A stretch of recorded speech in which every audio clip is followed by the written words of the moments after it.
আরেকটি পেশেন্ট তন্নি, তার এজ হলো 11 ইয়ার্স ওল্ড। একটা প্রবলেম আছে তার, সেটা হলো ভিটিলিগো, হোয়াট ডার্মাটাইটিস। তার শোল্ডার রিজিয়নে এবং ব্যাক সাইডে এবং পায়ে 3 জায়গায় 3টা হোয়াট ডার্মাটাইটিস আর ভিটিলিগো দেখা দিয়েছে আজকে প্রায় 1 বছর ধরে। এখন এই যে এই রোগটার কিন্তু উচ্ছ্বাস নাই। It is very difficult to cure, it is very difficult to cure in the whole world, in the whole world. সারা বিশ্বেই এই রোগটার চিকিৎসা করা কিন্তু সোটা সহজে ভালো হতে চায় না।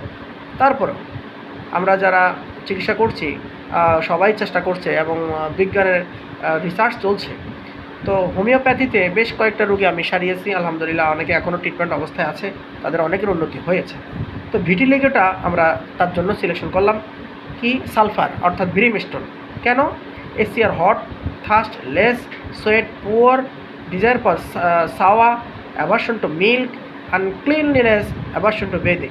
For this reason I do like to prescribe brimstone 1 mg। 1 মাস পর আমি ফলো আপ কেস আপনাদেরকে দেখাবো। Thank you very much.